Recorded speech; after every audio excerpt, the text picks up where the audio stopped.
더정치 인터뷰 더불어민주당 서른 의원 나오셨습니다. 서른 의원님 안녕하세요. 네, 반갑습니다. 선거운동 하시느라고 바쁘실 텐데. 네, 뭐 정신없이 뭐 전국을 돌아다니고 있습니다. 예, 여기까지 와주셔서 감사합니다. 예. 학생운동 하셨고 청년운동 하셨고요. 그리고 김대중 전 대통령 비서로 정치 시작하셔서 국회의원 4번째 하고 계시고요. 평소에 이제 한반도 문제에 여러 가지 관심과 식견을 가지고 계신 걸로 알고 있습니다. 민화협 상임의장 하고 계시죠? 네. 그래서 오늘 인터뷰 주제는 북미 회담하고 남북 관계를 중심으로 진행하겠습니다. 자, 이제 며칠 남지도 않았는데 6월 12일 북미 정상회담이 일단 성공할까, 성공하지 못할까 걱정도 되고요. 네. 일단 전망. 큰 윤곽에서 보면 어떻게 전망이? 현재까지 나오는 걸 보면은 뭐 되는 것 같아요.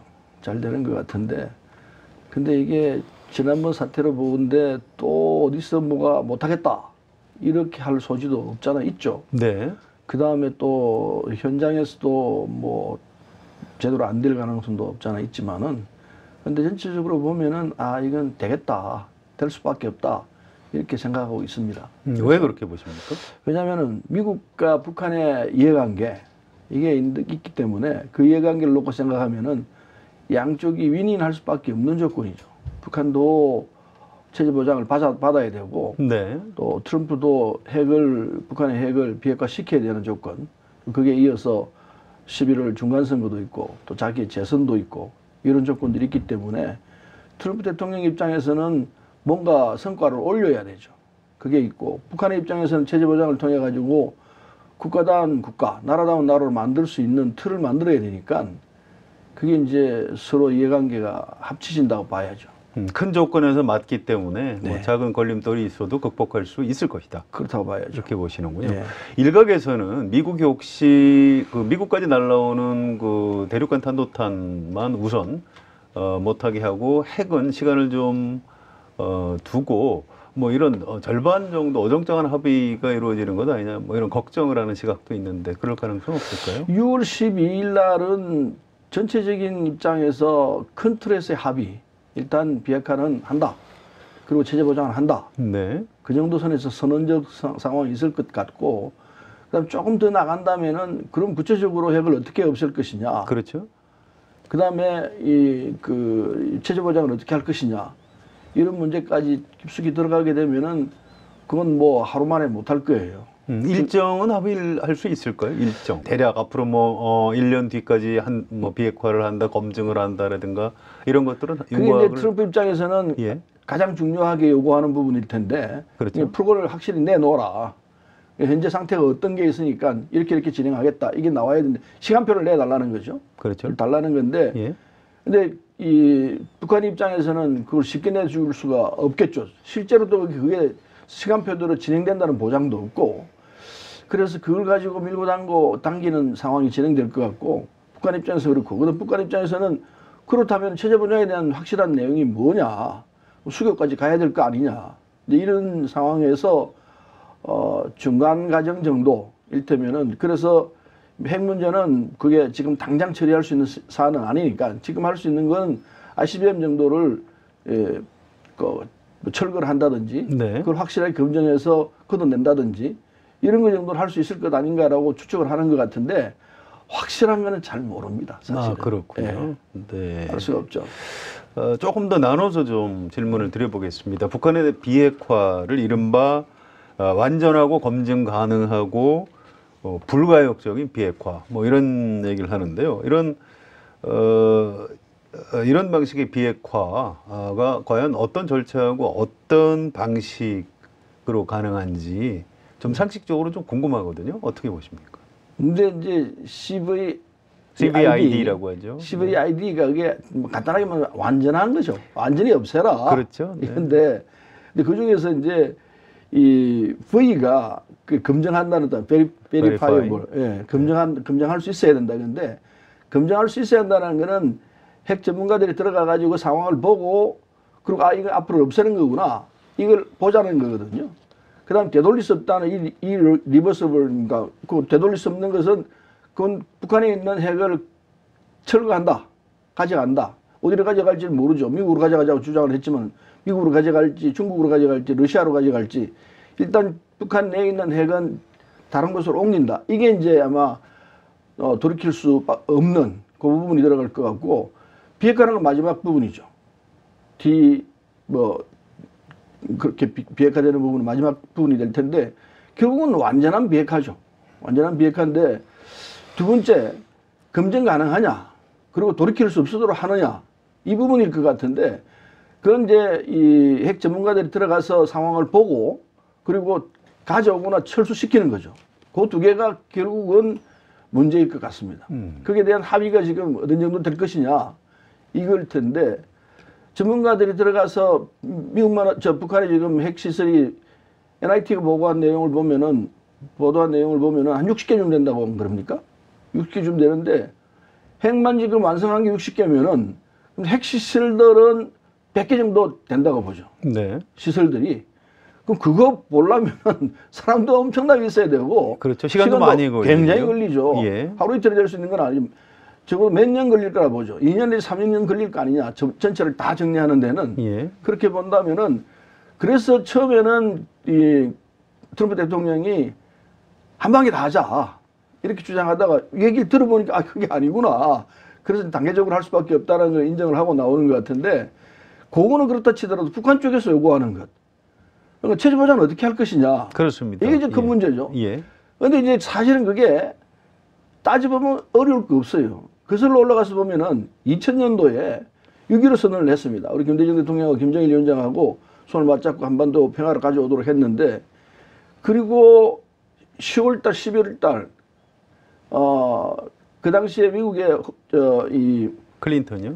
클린턴 대통령이 네. 조명록 차수. 북한의 차수가 예. 워싱턴에 갔습니다. 클린턴 대통령을 만나고 올브라이트 국무장관 여성이죠.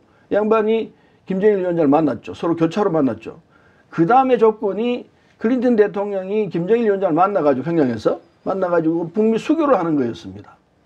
그때 네. 그게 안 됐어요. 안 됐죠. 결국 네. 안 됐는데 결국 안 됨으로 해가지고 한반도 역사가 바뀌어 버렸는데 뭐 아쉬운 이야기는 그때 됐더라면은 지금하고 전혀 다른 상황이 그때 핵이 없었거든요. 네, 물론이죠. 핵이 없었던 상황인데 그때 클린턴 대통령이 못 가게 되니까 김정일 위원장 들어 워싱턴 좀 와서 여기서 타결하자 이렇게 얘기했는데 김정일 위원장이 그때 안 갔죠.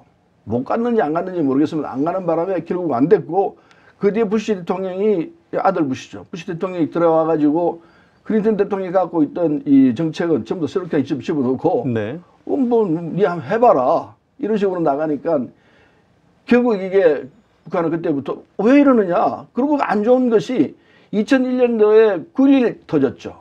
빈라덴이 예. 미국에서. 네. 무역센터를 공격하지 않습니까? 네. 그렇게 되면서 미국의 외교 전략이 완전히 바뀌어버리죠. 초공격적으로 나가면서 바뀌면서 그 뭐 북한을 악의 축이라고 몰아넣지 않습니까? 이란, 이라크, 북한. 이 북한 입장에서는 아니 1년 전만 하더라도 수교하자고 그래놓고 내가 뭘 잘못했는데 날 악의 축으로 몰아넣느냐. 그럼 북한 입장이 이해가 가죠. 이란, 이라크에 전쟁을 하고 있는 상태였으니 그렇다 치더라도 나는 뭐냐. 내가 뭘 잘못했느냐. 이 부시의 이 판단 착오가 지금 이런 상황을 만드는 거 아닌가 하는 생각도 해요. 네, 그렇죠. 예, 그때 만일에 부시가 클린턴 정책 이어가지고 수교를 했더라면은 전혀 다른 상황이었죠. 근데 핵이 없을 상황이었으니까. 근데 지금은 북한이 핵을 가지고 있으니까 60발, 뭐 40발 이상 되는 핵을 가지고 있으니까 이걸 정리를 해야 되는데 정리를 해야 수교를 할 수 있다는 것 아닙니까? 그러니까 수교까지 가면 체제 보장이 되고 체제 보장이 되면 북한도 안심하고 세계로 나와서 정상적인 이런 국제관계 이론으로 나올 수 있을 터인데 요 관계에서는 믿음이죠. 신뢰가 없는 거죠. 북한도 미국을 못 믿고 미국도 북한을 못 믿고 이런 상황이기 때문에 결국은 신뢰를 어떻게 확보할 것인가 이게 열쇠일 거라고 생각합니다. 네.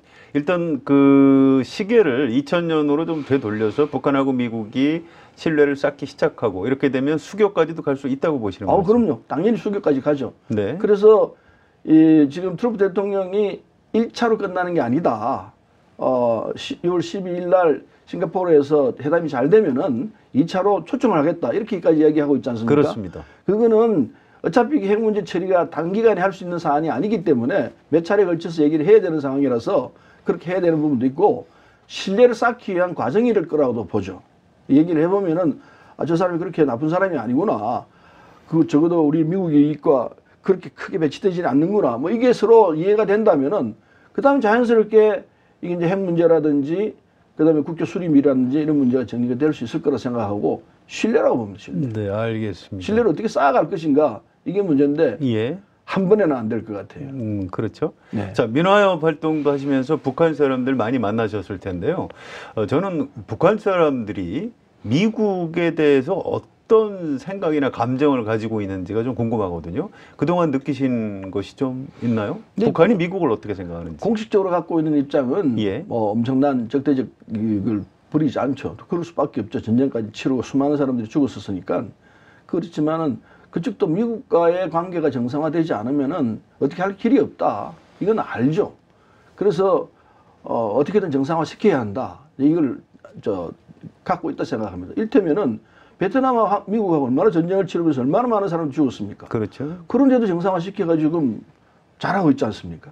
그 베트남 사태를 사례를 보더라도 북한 입장에서는 자연스럽게 미국하고 관계를 터야 된다. 이게 김정은 위원장의 생각일 뿐만 아니라 북한의 일반적인 생각도 미국과 관계를 계속해서 적대적 관계로 가서는 안 된다. 언제 정리해야 된다. 이런 생각을 갖고 있는 것 같아요. 네, 그렇군요. 자, 북한 비핵화 협상 과정에서 중국하고 일본 입장이 좀 궁금한데요. 사실 이 얘기 뭐 길게 하면 끝이 없겠습니다만 간단히 중국이 일단 북한의 비핵화에 찬성을 하는 거죠. 찬성이죠. 네. 이번 그 미국하고 북한의 협상 진전에 대해서 중국이 조금 약간 소외되는 것 같은 느낌. 근데 그런 건 없나요? 기본적으로는 북한이 핵을 가져서는 안 되는 입장에서는 중국도 확실하게 일치가 되고 있고요. 예. 그다음에 이제 미중 관계에서 미중이 지금 G2 상황이지만은 서로 갈등하고 또 협조도 하고 그렇게 가고 있지 않습니까? 그래서 이게 복잡하기 짝이 없죠. 더군다나 이제 미국이 갖고 있는 기본의 입장은 중국 포위 정책 아닙니까? 중국 포위 정책에서 이렇게 싸고 있는 상황인데 북한에 대한 기본 입장은 핵을 정리를 해야 된다. 비핵화해야 한다. 이게 기본 입장이고 미국 입장이 또 이게 있을 겁니다. 그 다음에는 그러면은 중국을 포위하는 데 필요한 부분이다. 이렇게도 생각할 거예요. 그렇죠. 거꾸로 중국 입장에서는 이게 절대적 말하자면 혈맹이었는데 미국과의 관계 이렇게 되면은 이건 앞으로 중국 국익에 크게 손상을 입힐 소지도 있다. 이런 판단도 하고 있으리라 생각해요. 비핵화는 하되 적절한 선에서 중국과 북한과의 관계를 돈독히 하는 이런 또 장치를 하려고 하겠죠. 대단히 복잡하고 그렇군요. 쉽지 않은 판단인데 일본과의 관계는 그렇죠. 일본은 지금까지 계속 더군다나 일본의 아베 정권은 보수 정권 아닙니까? 그래서 그쪽이 갖고 있는 기본 입장은 약간 북한하고는 상종하기 싫고 계속해 너는 적으로 남아 있으라. 우리가 공격할 수 있는 그런 적이 하나 있어야 한다. 이런 기본 입장이 있는 것 같아요. 정말 어리석은 생각 같은데 그래서 아베 정권하고는 쉽게 이게 잘 안 될 것 같아요. 그러나 기본적으로 일본도 그렇게 해서는 얘기가 안 되는 거죠. 바로 코앞에 적대적 국가가 있다는 건 얘기가 안 되는 거니까. 그래서 일본도 결국은 아베 정권이 있든 그 다음 어떤 정권이 나오든 북한하고 관계를 정상화할 수밖에 없을 겁니다. 근데 일본이 하기 싫은 부분은 이게 이제 정상화하게 되면은 저는 배상 문제가 나오지 않습니까? 네, 돈을 줘야죠. 예, 우리가 이 한일협정 맺으면서 무상 3억 달러 받았지 않습니까? 차관 또 2억 달러, 토탈 5억 달러인데 그때 65년도였습니까? 65년도 5억 달러면 지금으로 치면 엄청난 돈이죠. 100억 달러? 넘을 겁니다. 예. 200억 달러 버는 분들도 계시더라고요. 100억 달러 훨씬 넘어갈 거예요. 예. 그런 조건이기 때문에 그 정도는 이제 평양 쪽에다 줘야 되죠. 그런 문제가 있고 하기 때문에 잘 안 하려고 하고 있어요. 그러나 안 할 수는 없을 거라 봅니다. 나중에 비핵화가 다 정리가 되고 나면은 북한을 경제적으로 어떻게 도울 것이냐는 문제가 나올 때 그때 일본과 중국이 같이 돌아야 되는 상황이라서 이게 마냥 그냥 패싱 이렇게 할 수도 없는 상황일 거라 봅니다. 네. 지금 당장 국면에서는 미국과 북한과 한국 이 3자가 문제를 정리를 하고 그리고 비핵화가 정리가 된다면은 일본과 중국도 같이 들어와서 함께 러시아도 필요하겠죠. 함께 필요하면 또 유엔도 들어올 수도 있습니다. 함께하는 이런 구도가 만들어질 수밖에 없을 거라고 봅니다. 네, 대체적으로 좀 긍정적인 전망 네. 하시네요. 알겠습니다. 자, 남북 관계를 또 좀 여쭤볼 수밖에 없는데요. 일단 문재인 정부에서 남북 관계가 어디까지 진전될 수 있다고 보십니까? 지금 저는 뭐 솔직히 말씀드리면 문재인 대통령이 대통령 되시면 잘할 거라 생각했습니다. 아, 미리 알고 계셨군요. 와우, 그 사람 됨됨이를 아니까 잘하실 거라 생각했는데 예. 이렇게 잘할 줄 생각을 못했습니다. 아, 그런가요? 대단히 잘하고 있는 것 같아요. 알겠습니다. 남북 관계에서는 특히 더 이 진전이 있고 판단이 빠르고 이 앞을 보면서 한다 이런 생각이 들고 대단하시구나. 김대중 대통령을 능가할 수 있겠다는 생각도 들 정도로 예. 그런 생각이 드는데 어쨌든 참 잘하고 계세요. 그래서 앞으로 남북 관계는 기본적으로 북핵 비핵화 문제가 해결이 되는 선에서 급속도로 빨라질 수 있다 생각합니다. 그러니까 이 북한 입장에서 빨리 비핵화를 하는 것이 남북 관계라든지 그리고 북한의 앞으로의 발전을 놓고 생각하면은 시간이 빠르면 빠를수록 좋다. 이 점은 분명히 말씀드릴 수 있을 것 같아요. 네, 경제 협력을 한다면 뭐 어떤 것들이 가능할까요? 경제 협력은 뭐 이 철도 연결이라든지 네. 또는 개성공단을 재개한다든지 그다음에 금강산 관광을 재개한다든지 개성공단 같은 부분이 저는 예전부터 얘기했습니다마는 하나가 아니고 한 10개 계속해서 나와졌더라면은 네. 절대로 이게 남북관계 긴장관계가 갈 수가 없어요. 서로 맞물리기 때문에 경제가 같이 돌아가게 되면은 서로 피해를 입게 되니까 전쟁을 할 수가 없는 상황이 되죠. 그래서 개성공단을 더 만들어야 한다는 얘기를 했었습니다마는 앞으로 우리 정부가 다행히 지금 권력 초기 아닙니까? 그렇죠. 초기이기 때문에 이게 이제 지속적으로 남북관계를 정리를 할 수 있는 시간적 여유가 있는 편이죠. 이게 참 우리의 행운이라 생각하는데 정권이 바뀌면 또 이상하게 될 가능성도 있지 않습니까? 그래서 앞으로는 남북관계는 대단히 좋아질 것이다. 그렇게 보면은 한국 경제의 활로가 열리는 거 아닌가. 이렇게도 생각할 수 있습니다. 뭐 부수적인 부분일 수도 있습니다만은 우리 입장에서는 우리 경제를 놓고 생각하더라도 남북관계를 빨리 정리를 해야 되고 북한도 마찬가지예요. 북한도 빨리 정리를 해서 남북 협조하에 북한 경제를 이렇게 세우는 이런 과정을 가야 되기 때문에 김정은 위원장 기본적으로 판단을 잘하신 것 같아요. 잘했어요. 잘했으니까 이걸 속도감 있게 처리해야 되니까 주저하지 말고 과감하게 우리는 믿고 대한민국 문재인 대통령과 민주당을 믿고 이 상황을 깨뜨고 나가는 게 필요할 거 아닌가 생각이 들어요. 근데 그 문재인 정부를 좀 싫어하는 분들 또는 북한에 대해서 별로 좋지 않은 생각을 하는 분들은 과거에 이제 이른바 퍼주기 논란처럼 이게 남북 관계가 좋아지면 우리 국민이 낸 세금이 북한으로 또 막 흘러 들어가는 것 아니냐 이런 걱정하는 분들도 있는데요. 어떻게 보십니까? 그건 투자라고 생각해야 되죠. 아, 투자다. 투자로 생각해야 되고 네. 아주 효용성 높은 고도이익이 기대되는 이런 투자라고 생각해야 합니다. 한국 경제가 지금 침체 상태에 빠져 있는데 우리 경제를 이렇게 세우려면 북방 쪽으로 진출해야 한다 생각해요. 네. 우리가 갖고 있는 기술과 자본과 이걸 북쪽에다가 주게 되면은 북쪽은 토지와 인건비가 싸니까 그렇죠. 함께 성장할 수 있죠. 우리 중소기업들 북한 쪽에 가면은 지금 경쟁력이 없는데 거기서 싼 인건비로 해서 해외 무대에 수출하게 되면은 엄청난 경쟁력이 생기죠. 이를테면은 개성공단에서는 과거에 7만 원, 12만 원 인건비가 그렇게 나갔다 듣고 있어요. 근데 그걸 지금 놓고 생각하면은 얼마든지 뭐 우리는 경제적으로 해낼 수 있는 조건이 있죠. 그래서 너무너무 좋은 조건인데 이걸 빨리 하는 게 좋다. 시간이 있을 때. 네. 그래서 남북 관계는 속도감 있게 진행되지 않겠나 이렇게 생각합니다. 알겠습니다. 자, 이건 좀 중장기적인 질문인데요. 통일이 언제쯤 이루어질 걸로 보십니까? 통일에 대한 개념이 중요한데 그렇죠. 지금 우리가 생각하면 대한민국 같은 이런 형태의 하나의 단일 국가 이렇게 생각하지 말고 그렇게 생각하는 통일은 굉장히 오래 갈 수 있다 생각합니다. 30년, 50년 이 단위로 갈 수도 있다 생각하는데 그렇게 생각하기보다는 자유로이 갈 수 있는 상태. 이를테면 문익환 목사가 얘기하듯이 서울역에서 평양 가는 표를 탈 수 있는 상황, 기차표를 탈 수 있는 상황. 이거 통일 아니냐. 그 개념으로 본다면은 그건 상당히 빨리 올 수 있다 생각합니다. 그러나 그렇지 않고 우리가 일반적으로 정치적인 단일 체제 이걸 놓고 생각하면 굉장히 길어져요. 아주 길어지기 때문에 서로 교류하고 왕래하고 그리고 경제적 이 관계를 자연스럽게 유지하고 이런 관계만 되면은 그거 통일 아니냐 이렇게 볼 수도 있는 거죠. 정치적 체제는 전혀 다르죠. 그래서 그렇게 본다면은 그런 상황은 모자라오지 않겠나. 문재인 정부 임기가 끝나기 전에 그런 상태를 만들어내야 한다 생각해요. 목표를 그렇게 잡아야 된다. 그렇게 본다고 봅니다. 그다음에 이제 다음 정부가 어떻게 될지 모르겠습니다만은 그게 잘 되면은 연속될 거라 생각합니다. 국민들도 봐라. 과거하고는 전혀 다르지 않느냐. 북한하고 전쟁에 의해서 완전히 벗어났고 우리 경제가 이렇게 커져 나가고 있지 않느냐. 근데 그걸 보여주게 되면은 자연스럽게 민주당 정부가 계속된다고 봐야죠. 그렇게 되면은 남북 관계는 계속적으로 발전해 나갈 거 아닌가 하는 생각에서 낙관적으로 봅니다. 네. 자, 모처럼 오셨으니까 정치적인 질문 좀 몇 가지만 드리도록 하겠습니다. 지금 지방선거 분위기는 어떻습니까? 어디 강원도, 대구 이런 데 다녀오신 걸로 알고 있는데. 네, 강원도도 다녀오고 대구도 다녀오고 뭐 경남에도 갔다 오고 했습니다만 전체적으로 아직 호남 쪽은 못 갔습니다. 네. 내일 가려고 그러는데 다녀보니까 뭐라 그럴까요? 야, 이럴 때도 있구나. 이런 생각이 들 정도로 대구, 경북, 강원도 이쪽은 참 좋아요. 아주 좋고 대구, 경북 쪽에서도 기초단체장 몇 석들은 차지할 것 같다는 생각이 들고 네. 강원도는 뭐 일방적이에요. 강원도가 과거에 지금은 그 완전 역전됐어요. 거꾸로 우리가 거의 다 쓸다시피 하고 있는 상황이고 대구, 경북도 보니까 괜찮아요.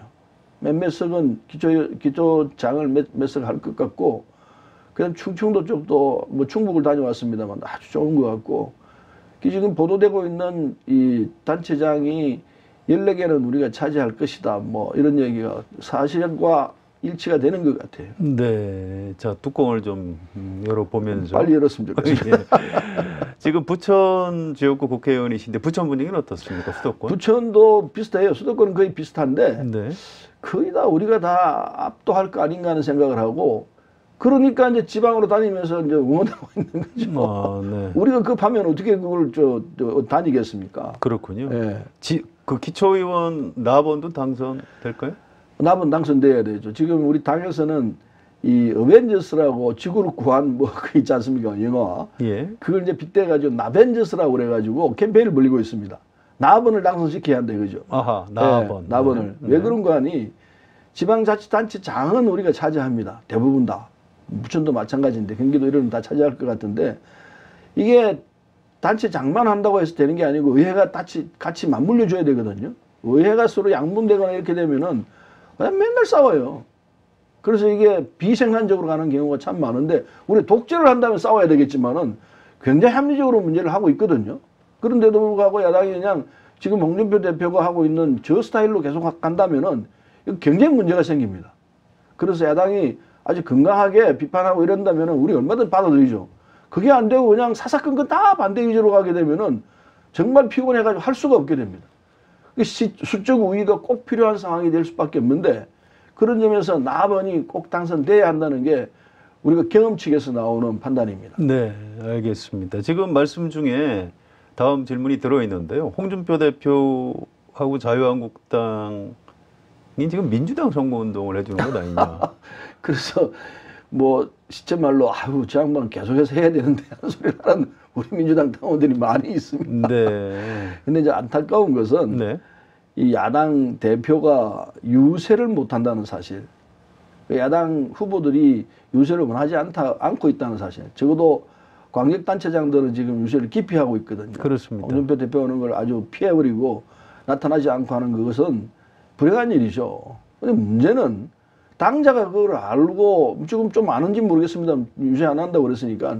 그게 다 맹성과 그리고 저는 물러났어요. 상황이 이렇게 됐으면 나는 깨끗이 물러나 이렇게 돼야 되는데 이건 뭐 하는 걸 보면은 우리를 계속 도와주기를 작심하면 돼요. 알겠습니다. 자, 다음에 대통령 선거에서 또 다시 집권할 자신 있으십니까? 근데 이제 그건 뭐 앞으로 시간이 남아있는 부분이기 때문에 두고 봐야 예. 할 문제입니다만은 네. 지금과 같은 흐름으로 간다면 국민들이 다시 우리 당을 지지할 수 있으리라고 생각해요.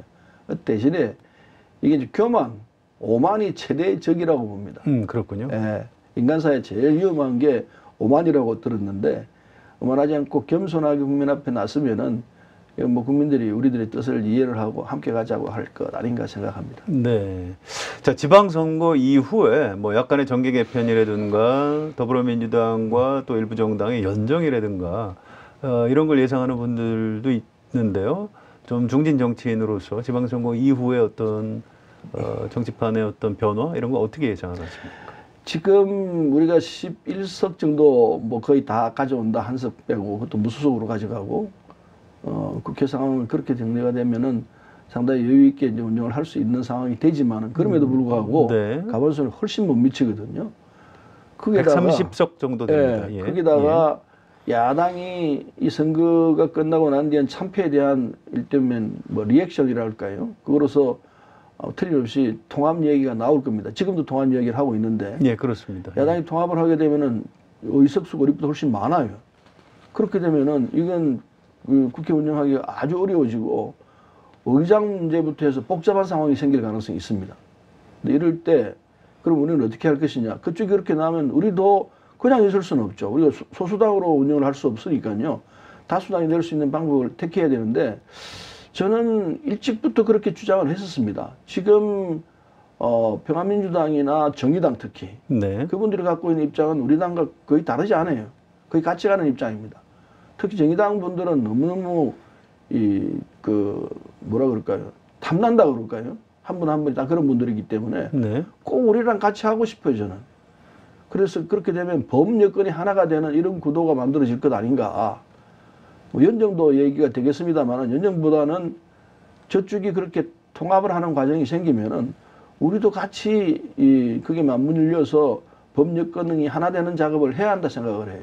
그래야 국정을 안정적으로 운영하지 그렇지 않으면 항상 어려운 상황에 빠질 것이고 그리고 대통령 입장에서도 국정 운영하기 참 어려울 거라고 봅니다. 네. 예. 좀 민감한 문제니까 일단 거기까지만 질문을 뭐 드리겠습니다. 더 얘기를 할 수 있으면 좋겠습니다. 예. 그 정도로 하겠습니다. 알겠습니다. 기회가 되면 지방선거 끝나고 다시 한번 좀 모시기로 하고요. 불러주십시오. 예, 오늘 좀 쉽게 여러 가지 한반도 어려운 문제 또 국내 정치 상황에 대해서 답변 시원시원하게 해주셔서 감사드리고요. 네. 저희 그 시청자들께 마무리하는 인사 간단히 좀 부탁드리겠습니다. 네. 한겨레 TV에 나와서 인사하게 된 게 참 반갑습니다. 우리 한국의 언론을 이끌어가고 있는 한겨레 TV에서 여러분과 함께 얘기하게 된 걸 영광으로 생각하고 제발 미북 회담이 잘 되기를 바랍니다. 트럼프 대통령과 김정은 위원장이 함께 손을 맞잡고 한반도의 장래를 평화적으로 이끌어갈 수 있는 지혜를 짜내기를 간절히 바랍니다. 이게 전 세계인이 뜻일 거라 생각하고 저도 그렇게 봅니다. 그리고 한국 정치는 그에 맞춰서 남북이 함께 가면서 야당도 좀 성숙하게 잘하면 잘한다고 박수치는 이런 아량이 필요할 거라 생각합니다. 그래서 정치도 함께 갈 수 있는 정치가 되기를 기대하겠습니다. 더 정치 인터뷰 오늘은 더불어민주당 서른 의원과 함께했습니다. 여러분 고맙습니다.